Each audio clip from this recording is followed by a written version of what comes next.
Ah, c'est tracteur tondeuse, putain, c'est un sacré modèle. C'est Arcueil, on a le modèle en dessous, nous. Ouais. Je suis cantonnier depuis 20 ans les saisons d'été à Arcueil. Ah, ok. Ah, moi, j'y suis allé quand j'étais gamin, quand c'était à l'abandon encore. Et je suis curieux de voir maintenant que ça a été retapé. Il y a combien d'années que ça a été retapé? Ah, bah, moi, quand je. Début des années 90, je crois. Ouais, c'est ça. C'est au milieu. Ouais, milieu Ouais. 90. Bah, moi, j'y suis allé, j'avais moins de 10 ans, ouais, j'étais tout gamin. Et on pensait pas tomber sur vous, mais est-ce que vous pensez que c'est possible de monter là-haut?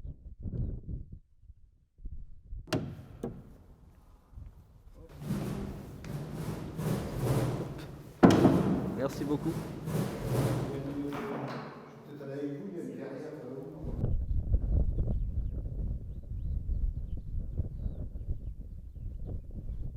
Question au bord du Clermontois, vraiment. Et ici, c'est la terre des invasions.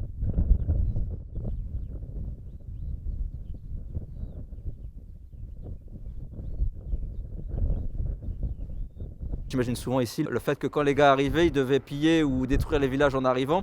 Donc la personne qui était ici pour surveiller devait le voir venir de loin parce que ça devait rapidement faire donc, des colonnes de fumée. Et c'est là qu'on devait voir que l'ennemi se rapprochait, ça devait être assez inquiétant. Et je pense que tout l'horizon a dû être vraiment complètement rempli de colonnes de fumée à certaines époques. Et la dernière fois où je pense que ça a été le cas, hein, c'était du coup en juin 40. Il n'a jamais voulu en parler. Et moi quand j'étais gamin encore, dans les repas de famille ou avec leurs amis, avec mes grands-parents, bah, en fait quasiment tout le monde parlait de la guerre sauf lui. Mon grand-père a fait partie de la 7ème division d'infanterie coloniale qui était engagée à Dury. Les derniers jours de mai ou les premiers jours de juin, les Allemands ont percé la ligne et à partir de là c'était la débandade totale jusqu'à l'armistice du 22 juin. Et donc toutes les armées ont reflué par ici. Donc la journée, ils étaient éparpillés, ils devaient se cacher dans tous les petits bois qu'on voit partout. Et c'est la nuit qu'ils reprenaient leur marche pour fuir vers le sud. C'est entre l'horizon là-bas et un peu plus loin et l'horizon là que vraiment son unité s'est fait désintégrer en fait.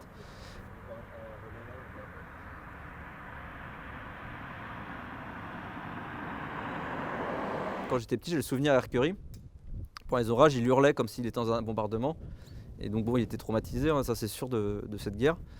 Et c'est que là, depuis un an, que je me suis dit que peut-être qu'il hurlait spécialement parce qu'il avait peut-être pris conscience à cette époque-là qu'il était à quelques kilomètres de là où les pires moments de sa vie s'étaient passés et où il avait perdu ses potes.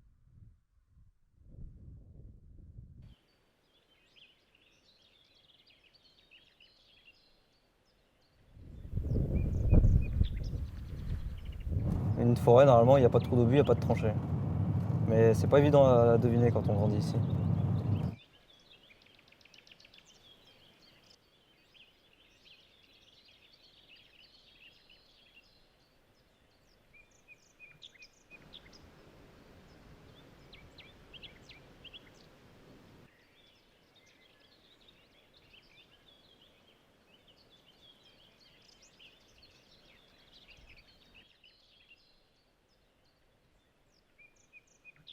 Donc ça aurait dû être démonté et viré parce on avait que faire des religieux à ce moment-là.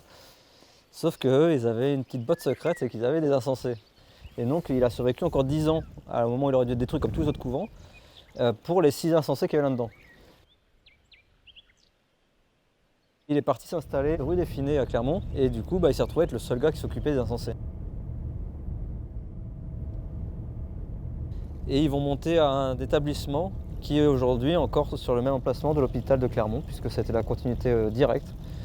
Et en fait ce gars-là, c'est si fou qui s'est réfugié à Clermont, il a créé ce qui est aujourd'hui l'emploi et l'activité principale du Clermontois, qui est la psychiatrie. Hercury, là où j'habite, il y avait aussi des annexes de l'hôpital. C'était un hôpital qui était tellement grand qu'il avait fait des annexes à Fidjams, à Hercury. Bah là où il y a psychiatrie, il y a forcément des histoires qui sont moins drôles.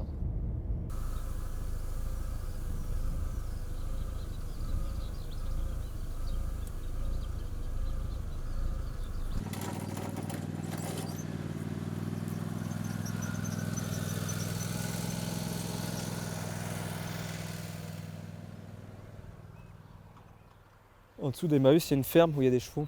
C'est la ferme de Villers. C'est l'hôpital psychiatrique qui l'avait acheté pour faire une colonie, mais une colonie dans le sens grec, hein, comme à l'Antiquité. Et la ferme de Villers-Hercury, jusqu'à la fin du XIXe siècle, c'était une ferme modèle de la psychiatrie et un modèle de la psychiatrie dans toute l'Europe. sur le papier, c'était une utopie des fous, mais vraiment. En 1886, le maire du village, qui est aussi directeur général de la ferme, a tué un patient.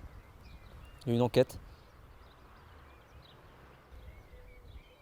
J'ai lu les minutes des enquêtes qu'il y a eu à l'établissement d'Arcueil sur comment ça se passait à la ferme des fous, là. Et j'ai eu la nausée en lisant ces minutes de procès. Parce que j'ai lu des trucs sales en histoire, mais là j'ai eu la nausée. Et c'est comme ça que l'utopie des fous et Arcueil s'est arrêtée.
C'est dans un temps suspendu, quoi. Tout est figé. Il n'y a plus de date, il n'y a plus de temps, quoi.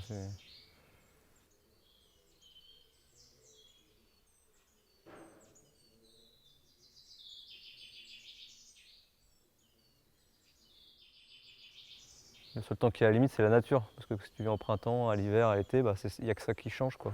Mais tout le reste c'était posé là. Il y a le dernier mec qui est parti un jour, qui a garé le truc là, qui a posé telle chose là, tout est encore en place.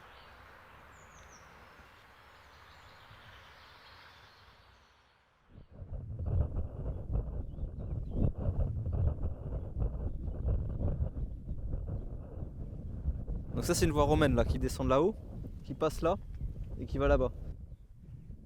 C'est une voie romaine qu'on peut suivre Saint-Martin-Longo, mais l'axe, le grand axe c'est Paris en effet, enfin Lutèce.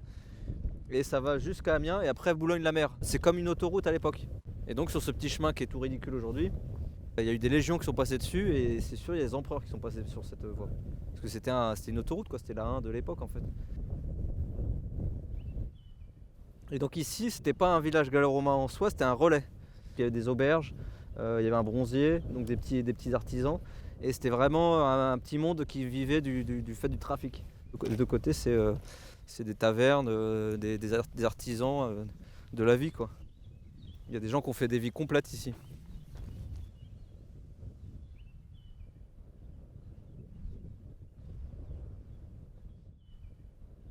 C'est eux qui disent que je suis pas d'ici, c'est pas pareil. Ah moi je suis d'ici, moi je suis chez moi ici. Le racisme c'est comme un truc qui est basé sur de la méchanceté, des trucs vexatoires. Donc à chaque fois mes tech négroïdes, t'es pas du coin, t'es un gueux, t'es un païen, parce qu'en plus j'étais pas chrétien, donc enfin j'avais la totale. D'un coup avec un peu de finesse en apprenant l'histoire, t'arrives à leur envoyer ce côté vexatoire. Et du coup le fait d'avoir été chercher les histoires de partout et spécialement dans des champs, dans des lieux-dits, quand je parle avec des vieux, là vraiment pour eux je suis même un ancien par rapport au savoir que j'ai parce que je suis encore le dernier à connaître les noms de tel bois ou tel bois.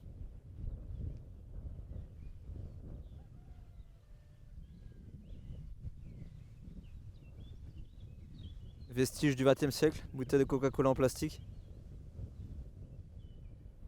Peut-être que ça restera autant dans le sol que les vestiges gallo-romains. Sauf dans 2000 ans on les verra toujours, ouais.